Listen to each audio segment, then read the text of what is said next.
Hello दोस्तों, मेरा नाम है प्राजिता और आपका विद्यार्थी.in में बहुत स्वागत है। उम्मीद है सब अच्छा कर रहे हो, बिल्कुल ठीक हो।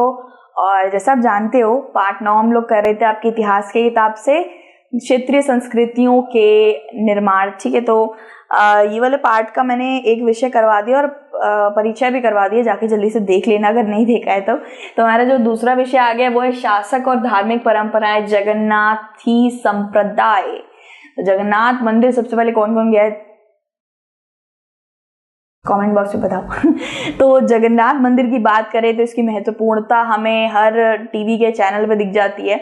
वहाँ पे जगन्नाथ भगवान के मंदिर का मतलब दर्शन दिखा रहे होते हैं। मेरे मम्मी पापा भी बात करते रहते हैं कि चलेंगे किसी दिन, यात्रा करेंगे, अब तो हम बूढ़े हो गए हैं, तो ऐसे से भाई बात चलती रहती है। तो या जो बहुत बड़े मतलब तीर्थ यात्री होते हैं, जिनको हर तीर्थ स्थल पे जाकर भगवान को देखना होता है, जैसे कि केदारनाथ हो गया, बद्रीनाथ हो गया। मेरे पापा और मम्मी को हर जगह जाने का मन करता है, तो उनमें से एक जगन्नाथ का नाम भी आता है। बहुत ही ज्यादा मशहूर मंदिर माना जाता है, पूरी उड़ीसा में पड़ता है दोस्तों।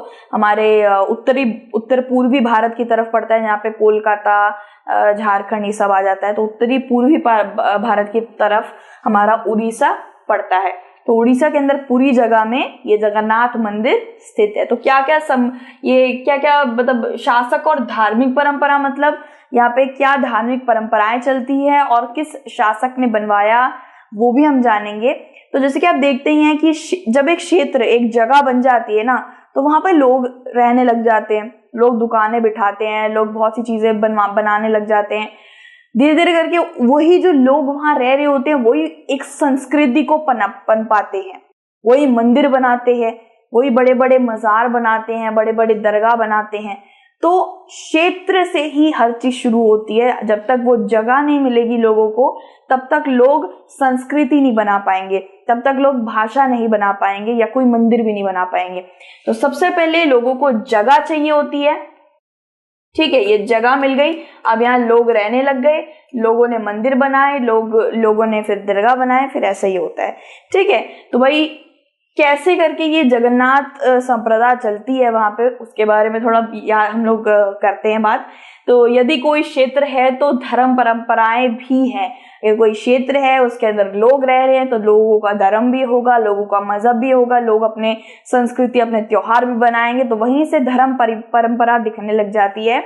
अगर लोग हैं तो उनका धर्म भी तो होता ही है, तो वो लोग अपना धर्म परंपरा चलाते हैं। यानी कि हमें सुबह शाम उठ के मंदिर में पूजा करनी है, ये मंदिर बनना चाहिए, वो बनना चाहिए, धर्म अनुष्ठान करवाओ, ये वगैरह वगैरह। तो ये सब जैसे इंसान वहां रहने आ जाता है, ये सब शुरू हो जाता है। तो उदाहरण के तौर पे लेंगे, सबसे अच्छा उदाहरण जगन्नाथ पंथ, ये जगन्नाथ संप्रदाय का है। दुनिया के स्वामी, इसका मतलब जगन्नाथ का मतलब है दुनिया के स्वामी। और जगन्नाथ भगवान विष्णु जी को कहलाते हैं दोस्तों। ठीक है, विष्णु जी जगन्नाथ का एक रूप माना जाता है। तो जो पूरी उड़ीसा में विष्णु के लिए एक नाम है। ठीक है, आपको पता चल गया होगा, ये पूरी उड़ीसा में ये मंदिर पड़ता है। खासतौर पर कुछ इस तरीके से दिखता है और अंदर के जगन्नाथ भगवान जी की मैंने आपको भी तस्वीर दिखा दी। ठीक है भाई, दर्शन भी हो गए यहाँ से। तो पूरी जगन्नाथ मंदिर कुछ इस तरीके का दिखता है। इसके कुछ रहस्य में मैं आपको कुछ पंक्तियां भी बताऊंगी अभी। विष्णु का रूप माना जाता है जगन्नाथ भगवान जी। तो स्थानीय आदिवासी लोग देवता की छवि बनाते हैं और इसकी पहचान विष्णु के साथ की जाती है। तो क्या होता है ना यहाँ पे दोस्तों कि यहाँ पे सिरामिक या किसी पत्थर की मूर्ति नहीं होती है, लकड़ी की मूर्ति बनाई जाती है। 3 मूर्तियां आपने हमेशा देखी होगी, अगर आप अभी भी गूगल करना चाहते कर सकते हैं। 3 मूर्तियां रहती है, बीच में जगन्नाथ रहते हैं यानी कि विष्णु जी, और एक जगह बल्लभद्रा रहती हैं और एक जगह रहते हैं और सुभद्रा रहती है, यानी कि इनके 2 भाई और एक भाई और एक बहन होती है। ठीक है, 3 इनके आपको मुख दिखेंगे उस मंदिर के अंदर, अगर आप कभी घूमने जाते हैं, कभी घूमने गए हैं। ठीक है, तो बहुत रहस्यमय मंदिर तो है ही ये। तो इसमें यही बताया गया है कि विष्णु माना जाता है जगन्नाथ का रूप, और वहां के स्थानीय आदिवासी और जो भी वहां पे लोग रहते हैं, जो मूर्तिकार होते हैं, वो लकड़ी से मूर्ति बनाते हैं। और ये शायद हर साल मूर्ति इसकी बदलती है। ठीक है, अगर जाने तो हर साल या फिर हर वक्त इसकी मूर्तियां बदली जाती हैं। ठीक है, और बदल के इसको फिर जब बदल दी जाती है, जो पुरानी मूर्ति होती है उसको एक तरीके से खोद के गाड़ दिया जाता है। तो 12वीं शताब्दी में आपने मूवी देखी होगी जगन्नाथ यात्रा चलती है पुरी में, जगन्नाथ यात्रा रथ में बिठाते हैं जगन्नाथ भगवान को और ऐसे करके लेके जाते हैं। कुछ ऐसा होता है कि शायद यात्रा करा रहे होते हैं उनके रिश्तेदार के पास, उनको लेके जा रहे होते हैं। मुझे इतना तो नहीं पता, लेकिन थोड़े बहुत रहस्यमयी बातें पता है, वो मैं आपको बताऊंगी। लेकिन अगर आपको थोड़ा बहुत पता तो मुझे जरूर बताना कमेंट बॉक्स में। 12वीं शताब्दी में कोई गूगल से देख के नहीं आएगा गूगल से मैं भी देख के आ सकती हूँ, ठीक है, मैं भी पढ़ सकती हूँ, पर मुझे आपसे जानना है। आप अगर वहाँ के क्षेत्रीय लोग हो, मतलब वहाँ रहते हो तो ठीक है। मैं 12वीं शताब्दी गूगल बाबा पे विश्वास नहीं है, मतलब थोड़ा बहुत है, पर वो कभी कभार वो नहीं ला सकते, मतलब वो सच्चाई नहीं देते हैं जो इंसान खुद दे सकता है वहां रह के। तो भाई 12वीं शताब्दी में गंगा वंश के सबसे महत्वपूर्ण शासकों में से आते थे अनंत वर्मन। तो आपको पता चल गया कि ये मंदिर निर्माण करवाने का कौन इसके पीछे हाथ था।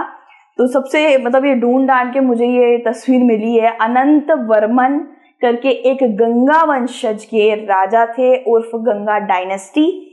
तो इसके राजा थे, इन्होंने बहुत बड़ा ये जगन्नाथ का मंदिर बनवाया था और यही बोला था कि ये मंदिर मैंने बनवाया है लोगों के लिए, लोगों या यहाँ पे तीर्थ यात्रियों के लिए मंदिर बनवाया है और मैं इसका नियुक्त हूँ, सेनापति हूँ, मैं इसका ध्यान रखूंगा, देख रेख में इसको हमेशा रखूंगा, ठीक है। तो इन्होंने पुरुषोत्तम जगन्नाथ के लिए एक मंदिर बनाने का फैसला करा था। नाम याद रखिएगा दोस्तों, अनंत वर्मन। 1230 की बात है, राजा अनंग भीमा, इनके बाद जब अनंग भीमा तृतीय करके राजा आए, ठीक है, तृतीय करके जब राजा आए, अपना राज्य देवता को समर्पित कर दिया, खुद को भगवान का डिप्यूटी घोषित कर दिया, ठीक है। तो इन्होंने भी कुछ ऐसा ही किया। इसके बाद अनंत वर्मन तो बना के चले गए वो मंदिर। इसके बाद किसकी बात हुई है, अनंग भीमम तृतीय की बात हुई है। तो इन्होंने क्या किया दोस्तों, इन्होंने खुद को हर चीज समर्पित कर दी, अपना पूरा साम्राज्य, कोष, सब कुछ समर्पित कर दिया, पैसा वैसा जितना भी था सब समर्पित करने के बाद इन्होंने बोला मैं आपकी देखरेख में रहूंगा, मैं आपका सेनापति या डेप्यूटी बन के रहूंगा, ठीक है। तो तीर्थों के केंद्र के रूप में मंदिरों को महत्ता मिली, सामाजिक राजनीतिक मामलों में इसका अधिकार बढ़ा। जब आपने सुना होगा, जब आप एक जगह ना, हर जगह महत्वपूर्णता, हर जगह महत्व नहीं मिलता है, हर एक जगह को एक खास जगह ही होती है जिसको बहुत ज्यादा महत्वपूर्णता दी जाती है। अब अगर आप राजस्थान में चले जाए, किसी से भी पूछ ले भानगढ़ कहाँ है, भानगढ़ को एक अलग ही महत्वपूर्णता दी गई है कि वो सबसे ज्यादा खतरनाक जगह है, सबसे ज्यादा भूतिया जगह है। बात करें तो कालका जी माई मंदिर है, गुरुद्वारा, गोल्डन टेम्पल, बंगला साहिब, इनकी जैसी हम बात करते हैं आप बोलोगे हाँ इसके बारे में तो पता है मुझे, क्योंकि इनको एक अलग ही महत्वपूर्णता दे रखी है। तो वैसे ही जगन्नाथ मंदिर को भी एक महत्वपूर्णता दे रखी है, ठीक है। तो इसको अलग से जगह दे रखी है राजनीतिक मामलों में, मतलब इसको हमेशा देखरेख में रखा जाता है, इसको हल्के में नहीं लिया जाता है, इसको हर कोई व्यक्ति को इसका नाम पता है, हर कोई उस वक्त पे लूटने की कोशिश करता था क्योंकि बहुत ज्यादा मशहूर मंदिर था, बहुत ज्यादा राजकोष से भरा हुआ मंदिर था। तो हर कोई व्यक्ति या हर कोई बड़ा मुगल, ईस्ट इंडियन कंपनी, बहुत बड़े बड़े शासक बाहर से आके इस पे हमला करते और इसे लूटने की कोशिश करते थे, ठीक है। तो वे सभी जिन्होंने उड़ीसा पर विजय प्राप्त की, बहुत से अलग अलग राजवंश उड़ीसा में आए, उन सब ने इस जगन्नाथ मंदिर पर अपना नियंत्रण रखने की कोशिश करी। लेकिन आप किसी मंदिर पर नियंत्रण नहीं रख सकते, मंदिर उनके भक्तों से चलता है, मंदिर सत्य और क्या कहते हैं उसे, भक्ति से चलता है, उस पर कोई नियंत्रण नहीं रख सकता, ठीक है। जैसे मुगल हो गए, पूर्व भारत की कंपनी हो गई, ईस्ट इंडियन कंपनी जिसे बोला जाता है, ब्रिटिश हो गए, मराठा हो गए, बहुत से अलग अलग लोगों ने एक बार मराठा आया, मराठा को मुगल ने हरा दिया, फिर मुगल आ गया, मुगल को हरा के ईस्ट इंडियन कंपनी आ गई, ईस्ट इंडियन कंपनी फिर वहां बैठ गई, ऐसे करके बहुत से अलग अलग साम्राज्य आए और इसके ऊपर आके बैठना शुरू हो गए। जगन्नाथ मंदिर के ऊपर इन्होंने नियंत्रण करने की कोशिश इसलिए करी, उन्होंने सोचा कि इतना ज्यादा मशहूर मंदिर है, इतना बहुत ज्यादा ये प्रभावित है लोग इससे, तो अगर सबसे ज्यादा इस मशहूर और प्रभावशाली ताकतवर मंदिर पे अगर हम लोग इसका कब्जा कर लेंगे तो लोग भी हमें बहुत ज्यादा सोचेंगे कि हम भी बहुत ताकतवर है, लोग हमारे नियंत्रण में रहेंगे। तो ये सोचते थे। जैसे उदाहरण दूं, केजीएफ देखिए आपने, केजीएफ, तो उसके अंदर देखा था वो कैसे करके अंत में उसको मार देता है। किसको मारता है यार, मुझे याद नहीं आ रहा। हाँ अभी आप बोल रहे हो, नाम बोल रहे हो, मुझे याद, अधीरा नाम होता है, क्या होता है अधीरा? तो नहीं, अधीरा तो कोई होता है, पता नहीं। वो काला सा जो होता है ना, कर्ली कर्ली बालों वाला, नूडल जैसे बालों वाला, उसको वो काट देता है, वो मार देता है। और उसके बाद मतलब वो उस व्यक्ति को मार देता है जो बहुत ताकतवर होता है, जो जिसके हाथ में सब कुछ होता है। उसको मार देने के बाद अब जो मार देता है वो व्यक्ति, अब सब उसके नियंत्रण में आ जाते हैं। सब देखते हैं कि वाह, ये व्यक्ति अब नियंत्रण ले लिया है, तो कितना ताकतवर है, उसको मार दिया।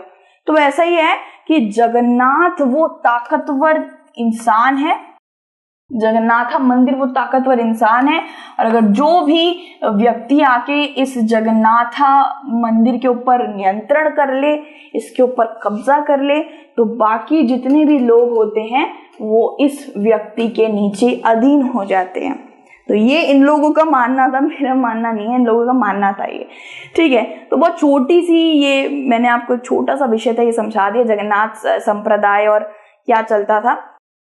3 मूर्तियां होती थी, ये तो मैंने आपको बता दिया। और भी कुछ रहस्यमय बातें बताती हूँ। पहला ये कि जब भी यहाँ पे भोग बनता है, एक दाना भी नहीं बचता। ऐसा होता है कि कभी कभार हम लोगों ने 30 पूड़ियां बनाई और 40 लोग आ गए, तो वो घबरा से जाते हैं कि बाकी 10 लोगों को क्या खिलाएंगे।